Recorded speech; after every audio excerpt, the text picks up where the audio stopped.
अस्सलाम वालेकुम, मैं हूं साजिद हसन। आप मेरा यूट्यूब चैनल देख रहे हैं। सबको सजाएं मिल रही हैं, लेकिन एक शख्स जो इस वक्त बज़ाहिर बचा हुआ नजर आ रहा है और तमाम तर सूरत हाल को बैठकर देख रहा है और एंजॉय कर रहा है, वो है बाबर आजम। क्या बाबर आजम को सज़ा मिलेगी जो इस तमाम तर सूरत हाल के अंदर पाकिस्तानी टीम की बर्बादी का एक मेन जिम्मेदार शख्स है? बाबर आजम का इस वक्त जो सूरत हाल है वो ये है कि शाहिनशाह आफरीदी को जो है वो सज़ा मिलने की बातें हो रही हैं। वहाब रियाज, अब्दुल रज़्ज़ाक को सज़ाएं मिल चुकी हैं, मंसूर राना को सज़ाएं मिल चुकी हैं और आने वाले दिनों के अंदर हम देख रहे हैं कि किन किन लोगों को सज़ाएं मिल सकती हैं, लेकिन उसके अंदर किसी का नाम नहीं है, तो वह है बाबर आजम। इस वक्त जो पाकिस्तानी टीम की बर्बादी है उसके अंदर मेन जिम्मेदार बाबर आजम है और उसकी वजह से पाकिस्तान के बहुत से टैलेंटेड खिलाड़ी जो हैं वो मुल्क छोड़कर दूसरे मुल्कों से खेलने के ऊपर मजबूर हो गए। उनमें सर फहरिस्त मुल्क है अमेरिका।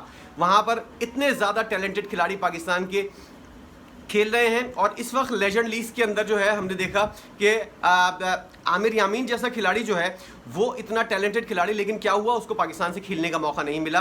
और बहुत से टैलेंटेड खिलाड़ी हैं जो इस लॉट के हैं जब से बाबर आजम आया है और उसने एक ऐसा दरवाज़ा बंद किया है इन खिलाड़ियों के लिए जिसकी वजह से टैलेंटेड खिलाड़ी जो है वो पाकिस्तानी टीम से मायूस होते जा रहे हैं और दूसरे मुल्कों की जानिब जाते हुए नजर आ रहे हैं। आपने देखा होगा कि डोमेस्टिक क्रिकेट के अंदर इतने ज़्यादा खिलाड़ी रन्स बना रहे हैं। ताबिश खान जैसा खिलाड़ी जो है वो 600 विकेटें ले चुका है, लेकिन उसको पाकिस्तान के अंदर खेलने का मौका नहीं मिला है। पाकिस्तान के साथ खेलने का मौका मिलता है नसीम शाह को, हारिस रऊफ जैसा टेपिया उसको मौका मिल जाएगा, लेकिन जो सही मेहनत करता है वो है ताबिश खान और मोहम्मद अली और दीगर खिलाड़ी। इन लोगों को खेलने का मौका नहीं मिलता क्योंकि दोस्ती यारी गैंग जो है वो अपने उरूज पर है। और अगर आप ज़रा सा उस पीरियड के ऊपर जाएं जब शाहिनशाह आफरीदी और बाबर आजम का फड्डा नहीं हुआ था, यानी कि शाहिनशाह को कप्तानी नहीं मिली थी, उससे पहले का जो पीरियड है उसके अंदर पाकिस्तानी टीम की बर्बादी और उसके जो उसका पाकिस्तान का जो झंडा नीचे करने में मेन किरदार बाबर आजम था। उसकी दोस्ती यारी गैंग था और उसका रोटी गैंग था, जिसकी वजह से पाकिस्तान के बहुत सारे खिलाड़ी जो है वो मायूस हुए थे और क्रिकेट से दूर हो गए थे। पाकिस्तानी टीम का इस वक्त बर्बादी का जिम्मेदार मेन बंदा जो है वो बाबर आजम है। पूरा पाकिस्तानी मुतालबा कर रहा है कि नहीं सजा मिल रही तो बाबर आजम को नहीं मिल रही, ना ही उसकी कप्तानी के बारे में कोई बात हो रही है, ना उससे कप्तानी लेने के बारे में कोई बात हो रही है। उसने सेल्फिशनेस की इतनी इंतहा कर दी कि अपने रन्स के लिए पाकिस्तानी टीम जो है और पाकिस्तान का झंडा जो है उसको नीचे किया। अपने रन ज़्यादा अहम है, पाकिस्तान जाए भाड़ में, उसको किसी किस्म के एज अ कप्तान भी कोई फिक्र नहीं है। पाकिस्तान हारता है जीतता है उसकी भला से, उसके 40-50 रन 60 रन जो है वो होने चाहिए। यही चीज़ छोटे डॉन की थी, यानी कि रिजवान की थी। अपनी रन्स पूरे करने हैं और ओपनर्स एज अ ओपनर बनकर इन दोनों खिलाड़ियों ने पाकिस्तान के बेहतरीन ओपनर्स का रास्ता भी बंद किया और मिडिल ऑर्डर के अंदर जो खला था वो भी पैदा किया।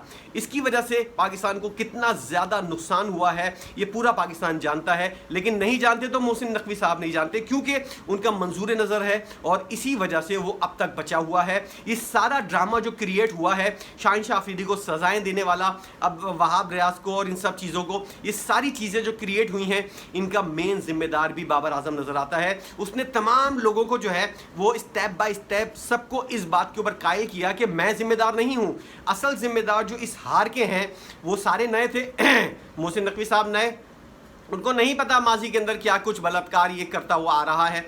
इसके अलावा गैरी क्रिस्टन थे, इसके अलावा जितने भी बड़े बड़े ओहदों के ऊपर लोग बैठे हुए हैं वो सब नए थे और उनको नहीं पता था कि ये गैंग जो है वो किस तरह काम कर रहा है। अब इस गैंग के अंदर आपस की लड़ाई हुई तो इसने अपने आप को सबसे ज़्यादा बचाया और फंसवाया शाहिनशाह आफरीदी को। शाहिनशाह आफरीदी भी कम नहीं है, मैं ये नहीं कह रहा कि उनको सज़ा जो मिल रही है या मिलने वाली है वो उसके लिए डिज़र्व नहीं करता या फिर गलत सज़ा मिल रही है। सज़ा मिलनी चाहिए, मोहम्मद रिजवान को भी मिलनी चाहिए, बाबर आजम को भी मिलनी चाहिए, क्योंकि ये ट्राइका जो है इसने टीम की बर्बादी में सबसे मेन किरदार अदा किया था। आपको मैं लेकर जाऊंगा शाहिनशाह आफरीदी को जब कप्तान नहीं बनाया था ज़का अशरफ ने, उससे पहले पाकिस्तानी टीम की जो बर्बादी थी उसके अंदर किस तरह ये लोग किरदार अदा कर रहे थे।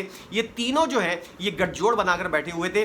फास्ट बॉलिंग डिपार्टमेंट के अंदर शाहिनशाह आफरीदी किसी टैलेंटेड और नए अच्छे खिलाड़ी को आने नहीं देता था और जो ज़रूरत होती थी पाकिस्तानी टीम की सिर्फ उस हद तक जो है वो कुछ खिलाड़ियों को आने का मौका मिलता था, वो भी यानी कि नसीम शाह, हारिस रऊफ और इस जैसे खिलाड़ी, अब्बास आफरीदी जैसे खिलाड़ी जो शाहिनशाह आफरीदी के पैरों में पड़ने के बाद उसकी जो रजामंदी हासिल करने के बाद टीम के अंदर आते थे। विकेट कीपिंग के अंदर मोहम्मद रिजवान ने ना साहबजादा फरहान को आने दिया, ना सरफराज अहमद को आने दिया, ना किसी और मोहम्मद आज़म खान को तो खैर मौका मिला, वो अपनी गलती की वजह से। मोहम्मद हारिस को उसने किस तरह ज़ाया किया और ज़ाया कर रहा है अभी तक, ये वाली चीज़ जो है ये विकेट कीपिंग के डिपार्टमेंट के अंदर आ गई। एज आ ओपनर ये दोनों खिलाड़ी खेले, जैसे कि मैंने पहले बताया, ओपनिंग डिपार्टमेंट जो है पूरा तबाह कर दिया। उसके बाद जो है मिडिल ऑर्डर के अंदर कोई खिलाड़ी आपको नहीं मिला और वो जो पर्ची खिलाड़ी, अब आप तसव्वुर करें सुहेब मकसूद जैसा पावर हिटर, इफ्तिखार अहमद जैसे खिलाड़ी के ऊपर जो है वो हम लोग तकिया किए हुए हैं। सुहेब मकसूद जैसा खिलाड़ी और इसके अलावा और जितने पावर हिटर हैं, शर्जील खान जैसे, और आने वाले मुझे अभी नाम याद नहीं आ रहे, बहुत सारी लंबी लिस्ट है जिसके अंदर पावर हिटर्स जो है वो आ सकते थे, लेकिन उनका रास्ता जो है वो इफ्तिखार ऐसे अहमद जैसे घटिया खिलाड़ी के ऊपर जो है वो रास्ता बंद किया और इस जैसे खिलाड़ियों को आने का मौका नहीं मिला। सऊद शकील, अब्दुल्ला शफीक और ऐसी बहुत सारी लंबी लिस्ट है जिनको आने से रोका गया और ये टैलेंटेड खिलाड़ी जो है ये टीम से बाहर रहे, डोमेस्टिक क्रिकेट खेलते रहे और इन लोगों ने खुद डोमेस्टिक क्रिकेट को किसी तरह की इज्जत नहीं दी। आज बातें हो रही हैं कि डोमेस्टिक क्रिकेट को तवज्जो देनी चाहिए, इज्जत देनी चाहिए, लेकिन इन तीनों ने डोमेस्टिक क्रिकेट को जितनी इज्जत दी थी ये पूरा पाकिस्तान जानता है कि क्या इन लोगों ने इज्जत दी थी, कितने टूर्नामेंट इन्होंने खेले थे और कितने टूर्नामेंट के अंदर ये लोग गैर हाजिर रहे थे। जो लोग डोमेस्टिक क्रिकेट में परफॉर्म करते थे उन लोगों को टीम के अंदर आने का मौका ना मिलना, ये भी एक बहुत बड़ा अलमिया था। उसके अलावा अगर कप्तानी की बात करें, घटिया तरीन कप्तानी पाकिस्तान की बाबर आजम के दौर के अंदर हुई और हमने देखा कि पाकिस्तानी टीम ऐसी टीमों से हारी जिनके बारे में आप तस्वुर भी नहीं कर सकते थे। एक ज़माने में हम कहते थे कि जिम्बाब्वे और श्रीलंका जैसी टीमों से हारना जो है ये एक बहुत बड़ी एक चीज़ होगी, बांग्लादेश को तो साइड में ही रख दे, लेकिन इस बेगैरत कप्तान के आने के बाद आपने तमाम टीमों से ना सिर्फ हार देखी बल्कि कुत्तों वाली हार जो है वो इस शख्स की कप्तानी के अंदर हमने देखी और ये ढीठ खिलाड़ी अपनी मनहूस मुस्कुराहट के साथ जो है वो सबके सामने आता था और पूरे पाकिस्तान को एक तरह से लानत देता हुआ नजर आता था। अब ये वर्ल्ड कप खेलकर जब वापस आया तब भी एक तरह से जिसे कहते हैं ना मुतमईन बेगैरत, एयरपोर्ट के ऊपर भी जो है वो हंसता हुआ आ रहा था जैसे इसने कोई बहुत बड़ा तीर मार लिया है। कुत्तों वाली हार के बाद जो है पाकिस्तान को ज़मीन के अंदर पाकिस्तान का नाम मिटाने के बाद जो है ये आया एयरपोर्ट के ऊपर और मनहूसियत वाली मुस्कुराहट जो है वो लेकर आया और जब घर आया तो इसका ऐसे इस्तकबाल हो रहा था जैसे पता नहीं कौन सा कश्मीर फतह करके आया है या कौन सा वर्ल्ड कप जीत कर आया है, हार पहनाए जा रहे हैं, ऐसा इस्तकबाल हो रहा है। इसीलिए कहते हैं कि अगर कोई ढीठ और मुतमईन बेगैरत हो वो ही इस तरह का बिहेव कर सकता है, वरना किसी गैरतमंद के अंदर ये चांस नहीं होता। आपने देखा होगा श्रीलंका का कप्तान जो है वो मुस्ताफी हो गया, न्यूजीलैंड के खिलाड़ी ने जो है केन विलियमसन ने खुद ही रिटायरमेंट ले ली, लेकिन पाकिस्तान के जो बेगैरत लोग हैं उनके अंदर सर फहरिस्त पाकिस्तान का बेगैरत कप्तान है। उसने ना सिर्फ रिटायरमेंट लेने के बारे में अपनी कौम से माफ़ी तक नहीं मांगी।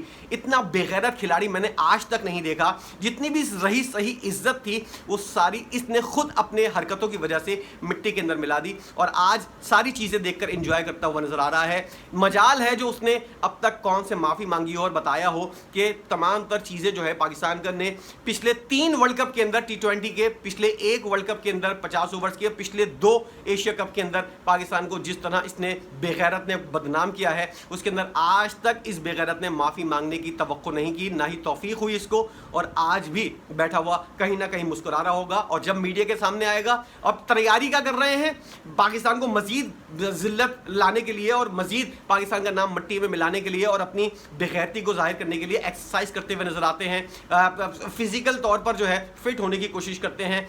डंगर जैसा पेट निकला हुआ है, सुअर जैसी गर्दन हुई है, जिसामत ऐसी है भैंसे जैसी, लेकिन उसके बावजूद भी जो है अपने आप को जो है वो सबसे ज़्यादा बेहतरीन और सबसे ज़्यादा फिट खिलाड़ी के तौर पर दुनिया के सामने पेश करते हैं और इसी तरह जिल्लत की आमेज़ जो कारकर्दगी है पाकिस्तान की, वही कारकर्दगी का सिलसिला जो है वो आगे कंटिन्यू रहेगा। अगर बाबर आजम को कप्तानी से नहीं हटाया गया, इसी तरह पाकिस्तान का नाम मिट्टी के अंदर मिलता रहेगा। कोई बेवकूफ़ी होगा जो जाहिल ये वाली बात सोचेगा कि इस जैसे डंगर खिलाड़ी को अगर आपने कप्तानी से नहीं हटाया और पाकिस्तानी टीम जीत जाएगी, ऐसा नामुमकिन आप में से एक है। आपको बेशक अगर तजुर्बा करना है, हमने पहले ही बताया था कि जिस तरह वर्ल्ड कप के अंदर आपको वर्ल्ड कप में जाने से पहले बता दिया था कि इस जाहिल खिलाड़ी के साथ अगर आप कप्तानी में जाएंगे जाएंगे तो पाकिस्तानी टीम कुत्तों वाली हार के साथ वापस आएगी। और यही हुआ।